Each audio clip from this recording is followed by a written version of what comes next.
of the attention shift in the week that KSI swapped his FIFA career mode for an actual football boardroom and decided that the sixth tier of English football was his starting point for a Premier League takeover. We've also got the NBA, who let a YouTube design a game, bringing a ton of kids, music to my ears, and own the social layer. And it actually felt intentional rather than a stunt for once. Talking of stunts, well, NASCAR, they've given a 2-year deal to a man who crashed out and finished last the last time he raced because apparently his 4 million subscribers outweighs his driving expertise. The Supreme Court also told the world that if your AI made it, nobody owns it. And that gives the creative industry and sports an identity crisis. And a new piece of display research revealed that scarcity, countdown timers and panic buying are the least effective tools in live commerce, and Ed is going to talk us through that one. But without further delay, you know the drill. We've got 5 stories, 5 minutes each. Ready, Ed?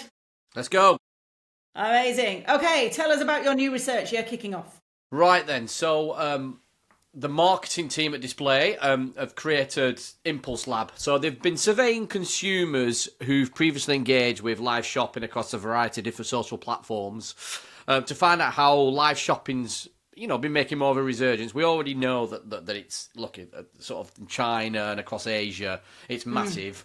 And look, it's becoming more and more of a thing here in Europe as well and across North America, but not quite at those kind of levels. Yeah. So most brands treat live shopping like it's, I guess, traditional e-commerce, using interruption marketing to chase customers with discounts. However, according to our research, live commerce is a completely different buying environment. We've discovered that nearly half of the audience that we surveyed are context responders, and these fans will ignore a discount entirely, but will move fast if you give them a compelling reason to care about the product or service that you are selling. That kind of flips on its head conventional wisdom, that is, it's the level of discount that's really going to prompt you to buy, right? Yeah, or the countdown clock that will scare you into making a purchase, essentially, yeah. Get it before it's gone.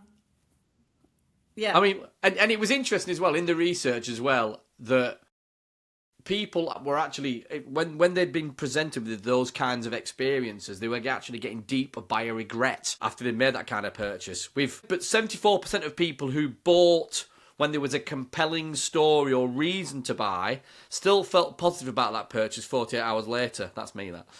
When I'm buying my next pair of trainers. It's interesting. I mean, I guess it's not rocket science to think that if there's a compelling story, it's actually linked to that bit of sell, that you're more likely to feel good about it. Yeah. Well, it plays into wider trends that we've seen in media, right? And I talk about this a lot, as you know. You've got younger generations that are the most media literate generation ever. So they know the tactics for manipulation in media, those countdown clocks, the pressure sales. Oh, it's discounted now. Or press this button, spin this wheel, you got a discount. They know all of those tactics and they know how to circumvent them or screen them out. But much like we've talked about a million times with how young people engage with content made by creators and they trust creators more than they trust traditional media, it comes down to that genuine story connection. And although it's not live shopping as in the piece of work that you've just done, but I knew of a TikTok shop seller, busy working mom, had kids, she'd make content around how she has to fit in her fitness around a busy day. She's getting the kids ready for school, she's making their packed lunches, but she really appreciated good quality, technical kind of sportswear that was reasonably priced, that she'd be happy to go around in all day and fit in her fitness around her busy life. That level of storytelling that she put into that when she came to selling on her TikTok shop meant that a woman that she only had like 10,000 followers on TikTok was selling hundreds of thousands of gross merchandise value through TikTok shop because she had a genuine connection with customers who then said, no, I believe you. I believe what you're telling me. That's a reason to buy. Not a countdown clock, not a spin the wheel and you get 30% discount. So it kind of plays into that, which I think is really interesting. My question to you, how does this impact sport? How can sports media leverage it?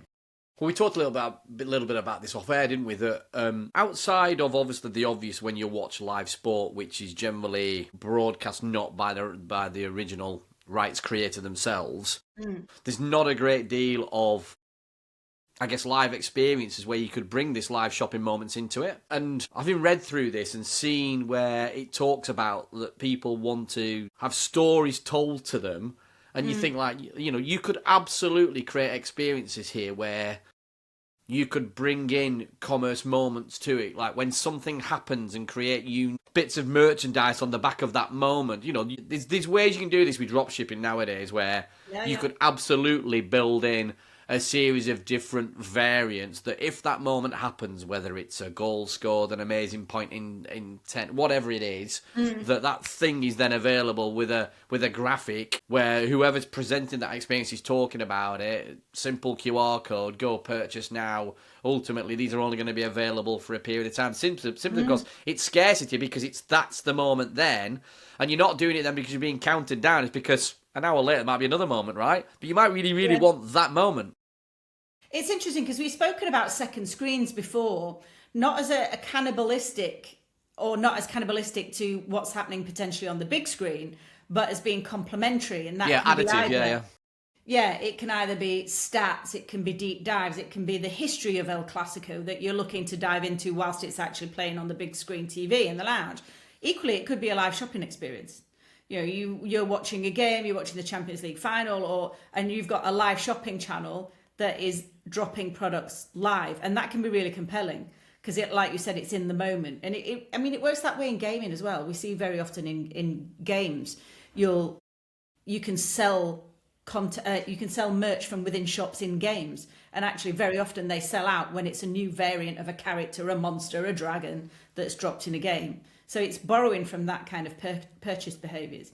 Be interesting to see how it could be used in sport. Yeah. Okay, second story. I'm going to kick off in this one just because we've spoken offline quite a lot about KSI this week, moving from what a lot of creators have done in terms of this overt promotion, back to what we were saying about people can see when they're just being paid to shill something or promote something. It's why trust in influencers is declining.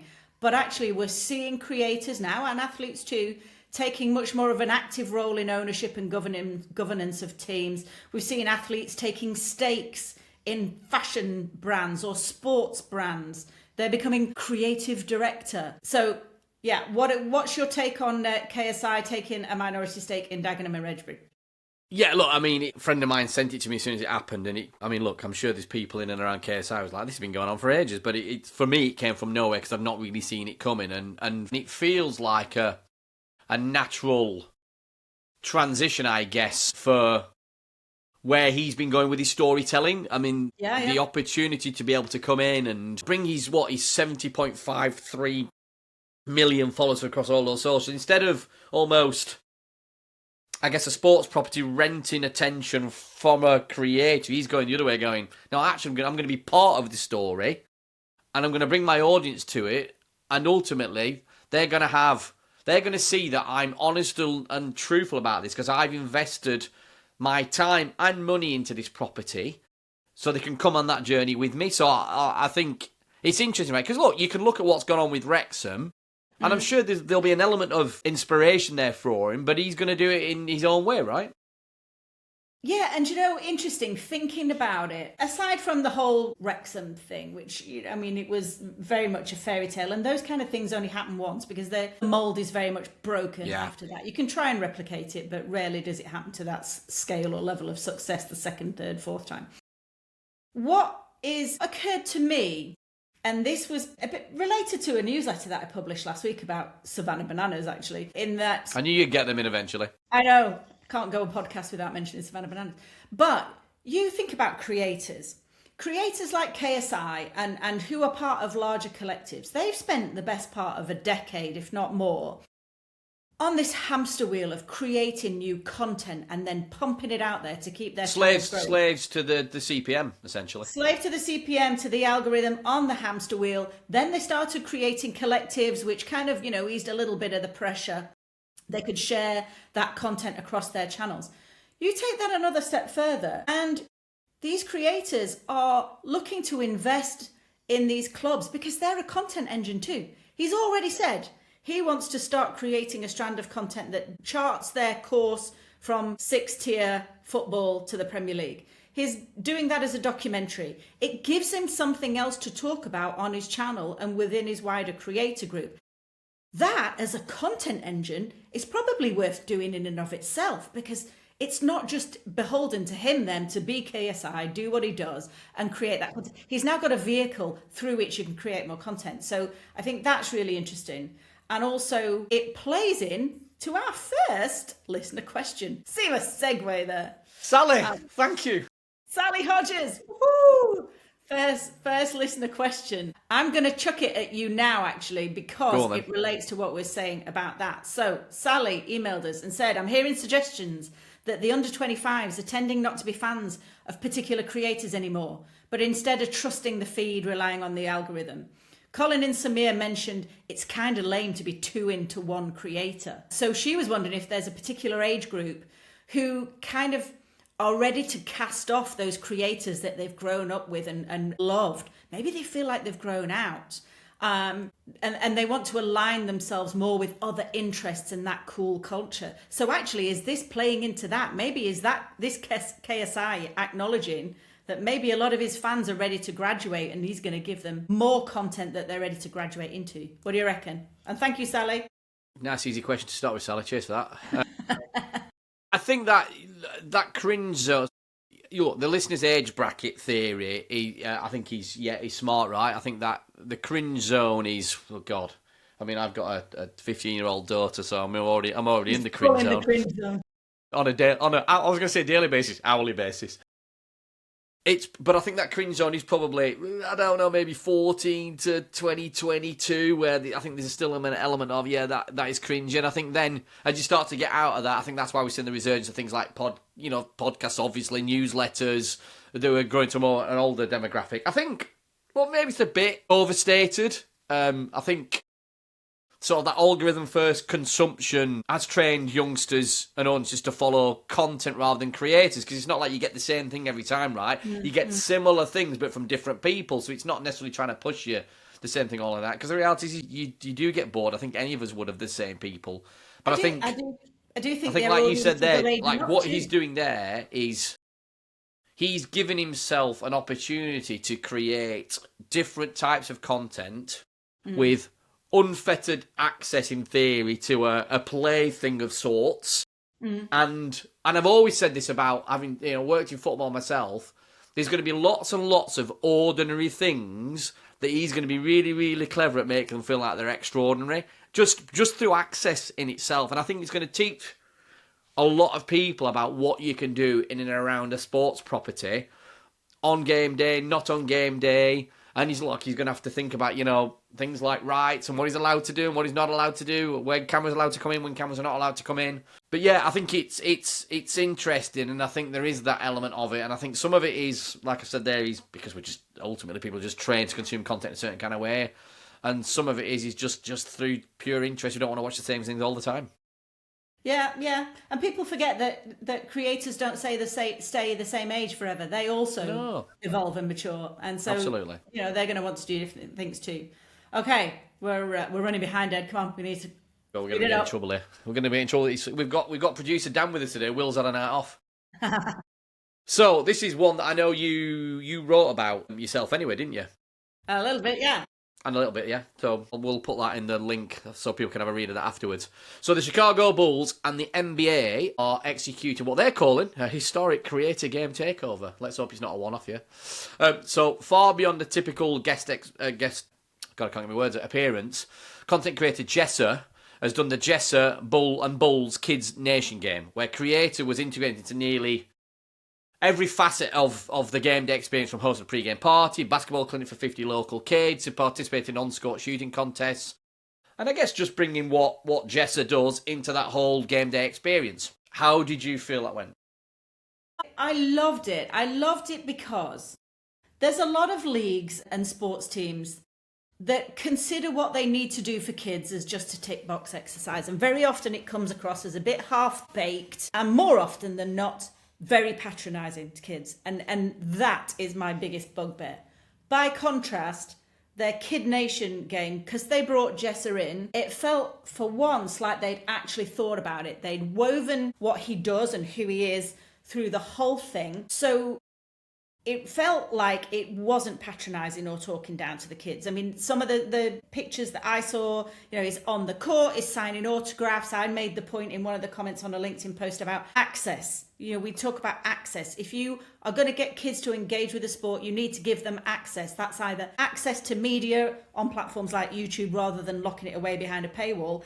But if they're going to go to a Chicago Bulls Kid Nation game, they want to stand next to Jesser, and that they facilitated that, and kudos to him for letting it happen as well. So I really thought it was smart. Obviously, he's a huge creator. I think he's got, across all of his platforms, he's got 45 million followers globally. That's small then. Yeah. And most of those are under 25. So even if they're not kids, they are young people. So it makes him quite an influential basketball creator amongst those young fans globally. So again, the fact that they put him there, they wove his content and who he is all the way through this Kid Nation game, and they gave kids access, I thought was really cool. And again, it just plays into this wider realization, I think, now in sports, that there has to be investment in bringing kids along as fans, and it doesn't have to be tick box, and it can't afford to be patronizing, because yes, they might be hard to monetize and feel a little bit fickle with their attention when they're young. But if you can engage them and you can show them that you're showing up and you're investing in building that relationship with them, nobody would convince me that the lifetime value of that fan wouldn't be higher. So it is worth doing at that early stage. And I think obviously Chicago Bulls have cottoned onto that, and I just think it was really smart. Yeah, moved away from slapping a name on a game to something that felt quite deep and considered. Yeah, it was interesting as well, because the Bulls VP of Content Marketing said that Jesser provides a conduit to the next generation. So from that perspective, could Jesser's work with the NBA be one of the best sports creator collabs that we've seen? It could be, because like I said, it just felt so embedded. I mean, Jesser also showed up at the NFL opening game that was streamed on YouTube alongside Destroying. That felt a bit more to me like creator slapping on sport, whereas Jesser's integration into the Kid Nation game for Chicago Bulls didn't. And it's an interesting distinction between the two. And I think sports is still trying to figure that out. But for me, it was genuinely engaging these kids. And they had a shot composition, and there was, kids and families were winning $10,000. I mean, this was good stuff, rather than just chucking a load of creators at it and hoping that it brought audience. We see, like, I guess the obvious thing that you always see at any sporting event is, let's do a kids zone, and let's do a kids zone. Let's take a few PlayStations in.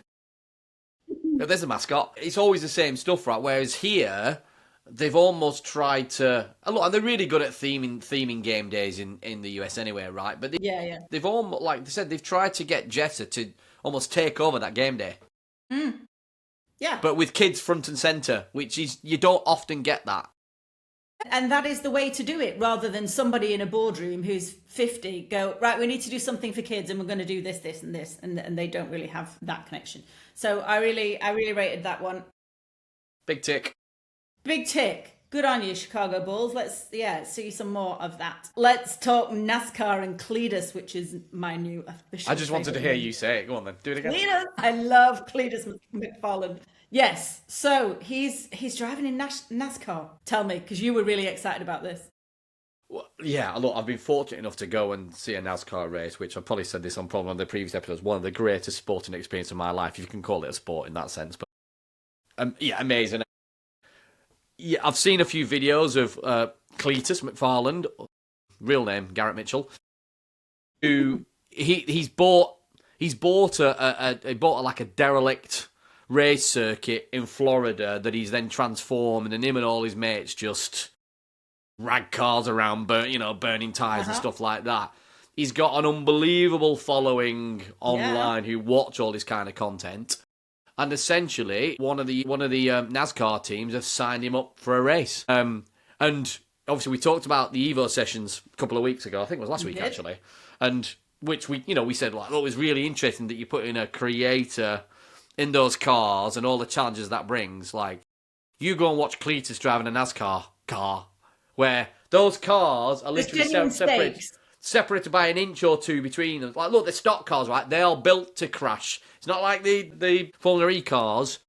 This is like exciting and scary in equal measure. And you just know that people are watching to see if he crashes, like without a doubt. Well, I mean, that is what works best on YouTube, right? We might have mentioned before that kind of dopamine hit that you need to keep hitting to make. It just seems to be like sticky on YouTube. One-up shit going on here. Like everyone's just trying to how can I make it crazier than the last one? Like you put this together with a bigger dopamine hit than thinking somebody's going to crash. I mean, you put this together with obviously like we've just talked about there, the Chicago Bulls, and you go, yeah, I'll give you your kids entertainment, and I'm going to stick this weirdo in a car and see if he smashes it up. They're not going to stick kids in a NASCAR just yet, but you could put Jesser in a car against him and see what happens there. But no, but look, okay. I think look, he has a huge following already. He's from the south of the US, which is where the heartlands of NASCAR are. So he very much ties into that whole NASCAR experience, and it is very, very sort of south orientated because that's just where it's come from in general. Even though NASCAR have been doing a lot of building over the last couple of years, and now they have a race in Chicago and other places too. Yeah, it's worth pointing out that he's going into kind of the second tier, second division of NASCAR. That doesn't make it any less dangerous. But just coming back to that stakes point, I think that is one of the reasons that I think this is really interesting and perhaps a genius move, I should say. Because one of the things that we said a couple of episodes ago was that, it was something that I wrote about in terms of if there's no stakes, when one of the Christmas Day games on Netflix didn't perform well, because there was no stakes. The teams weren't really fighting for anything. So you can put these things out on YouTube or you can eventize them in the way that Netflix does so well. But at the end of the day, there's got to be some stakes. And this is interesting because there's inherent stakes in sticking a YouTube creator in a NASCAR and sending them around a track. Now, I get the debate. Some of the corners of NASCAR are saying, actually, is this really sensible? You're pushing an amateur up this ladder too quickly just because he's got a big social media following. I don't know. I mean, clearly he's bought a track and he's been building and racing cars, so it's not as if he's just some Joe off the street. But it does call into question how much sports should be leaning into creators in creator-led sports. We've spoken about it. The last 3 stories, we literally spoke about creators in sport in some shape or form. We've spoken about it on previous episodes. Is it going too far? Is it cheapening sport, do you think? As you said that, then I was thinking, no, yes. And my mind was sort of split. On that fence. I think, look, they've committed to him. This is a 2-year deal. He's not going in at the top level of NASCAR, going at the second tier. But look, I'm not sure if I could even make it to the 5th tier anyway. He can definitely drive from what I've seen of him. Like, he knows his way around a car. He's not just a novice that used to be a jockey and just suddenly decided to go and race a car. I think there's that element, though, of... And I think it's the jeopardy that makes everyone excited. But there's danger with this one. Like, this is... Like I said, it's a serious sport, NASCAR, and, things can happen and cars can turn over. And look, they've got roll cages in there and stuff like that. But the drivers that are in they are, fine-tuned driving machines who've been doing this a number of years, who spend hours and hours and hours doing simulators in the same kind of way that they're doing Formula 1 and places like that, right? They don't just turn up. I can't believe that he's just going to turn up. I do like it. I don't have a problem with it necessarily. And I think, like we said, they're not just parachuting at the top. He's coming into the second tier. And again, I can't believe that they wouldn't have just... I can't believe they wouldn't have tested him out a bit before they put him in, because otherwise it's scary. I reckon there's safeguards that have been put in place. I'm looking forward to it. I think it's smart. I think it's really smart. Me too, but you're right though. I mean, these parallels, right? And ultimately, you got Jake Paul in boxing as well. Exactly. Some would argue he's not boxing in boxing, but anyway, that's a different story. Right then, last one. So we had a bit of a tete-a-tete last week about AI, where we didn't necessarily agree on it, which is nice, because some say we always agree. So, story coming out of the US around AI copyright, and I know people are thinking, oh, really, God, this sounds boring already. I went, but no, stick with it. So, a Supreme Court says that if there is no human in the content and it's been generated by AI, then actually you can't copyright it. Which is interesting, right? Because lots and lots of people now are making content with AI, and effectively this court has said that you cannot copyright it if it's just done with AI. I mean, so no human in the creation. Again, I would... Well, featuring in the content, I think it is, rather than the creation itself. Is it? Okay. Because I thought it was if AI had created it, you don't get to claim IP rights. But Yeah, but I guess a human's prompting it, right? Well, this is the thing. So I know. How do you define, human, a human in the chain of its creation? Well, it's almost implicit. That I think this will get challenged because ultimately, where does everything come from? AI has ultimately been created by a human, right? Everything that trains AI has been done by humans. It's created from human. Yeah. So this is gonna get challenged without a doubt. So it's not sport related, but bear with me because I'm sure a lot of listeners will have seen or heard their kids talking about Italian brain rot in the last 6-10 months. There was a trend of AI generated crazy characters that popped up all over social. There was Tralalero Tralala, there was Cappuccino Ballerina, there were these just bonkers... How have I missed all of them? These bonkers mashups of characters. The interesting thing was, because they were AI created, then people all over social were taking them, they were spinning them out into stories. You'd got a baseball bat called Tung Tung Tung Sahur that married Cappuccino Ballerina, and they were creating these stories about what their kids would do.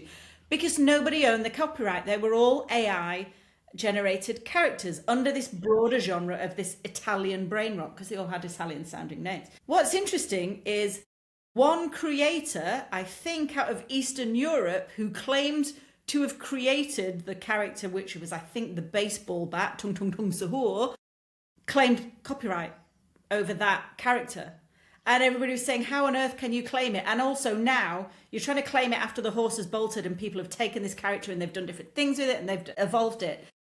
It's a complete mess. When I look at how, particularly generative AI, and it perhaps applies less in sport, most of what I hear about AI when it comes to sport is how it's going to be used in terms of data and, when it comes to gambling and betting. I can see its use cases there. In a generative sense, I do, particularly in sport, which is a media business obsessed with rights, I don't quite know how this is going to work. I think you're right. I think there'll be challenge after challenge after challenge. We'll perhaps flip-flop between whether you can own copyright in something that you've generated as a human prompting an AI. I don't know. I don't know the answer. Oh, there'll be lawyers like now going like, wait a minute, I'm gonna go and challenge this. I think, look, we'll, again, as ever with these stories that have inspired us to talk about these things, we'll have the links on the podcast page as well, so you can go and have a read yourself and get familiar with it, because there's a lot more to this than ultimately that we're talking about right now. But it is interesting when people are thinking about, are they going to use AI to create content for them from scratch?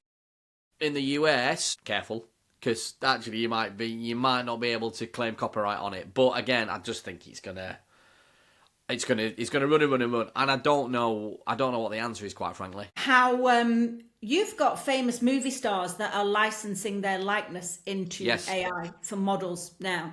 I mean, you've got deceased talent that are being ingested into generative models so they could perhaps create new music, new films, even after they've died. James Earl Jones, the iconic actor whose voiced Darth Vader, I think he's licensed his voice to be recreated. I think you're right. Again, you come back to sports and sports people and how obsessed we are with rights in sports media and how name, image, likeness rights are hotly contested. It feels like potentially you're going to have some athletes maybe licensing their name and likeness into models so that they can be used to generate content, animation, ads, promotions, sponsorship. Geez, I mean, it's endless. So it does beg the question how it will show up, particularly in that generative side of AI, separate and distinct from that kind of data and betting side that we spoke about. But I think we'll see a lot of challenge, but we'll see potentially how it shows up in sport pretty quickly, because sports is so obsessed with rights and then how you monetize those rights. Yeah, and if you think about, exactly, in all of the sort of archive, which doesn't always get used massively, you could see how people are going to think about how do we use that in a AI kind of way to be able to do different stuff. Even as training data. You could train a large language model on the volume of archive that leagues are sitting on. So again, there'll be use cases that we haven't even heard of or thought of yet that will no doubt come up. Cool. Right then, Joe, I think that's a wrap. So we're back on time. Like, we're being kept on time by Dan. He's like, come on, wrap up. I'm off to play NASCAR in my Mazda around Stockport. What is that, to prepare yourself in case you get a call up? Yeah. So everyone, thank you for joining us on this week's episode of The Attention Shift. I've been Ed Abbis, and this has been Joe Redfern. And there we go, well done. Sally for being our first listener question. Don't let it be the last. Send us your Sally, questions. send as many questions as you want in. But hopefully you started a trend now. But yeah, thank you so much, Sally Hodges. We've been connecting on LinkedIn, the both of us, the last couple of weeks, and she's been sending some really interesting stuff to us. It was great to get a question in, so thank you for that. So don't forget to like, subscribe, and if you want to feature as a guest like Sally, you can email us to hello@attentionshift.media. That's us. Goodbye.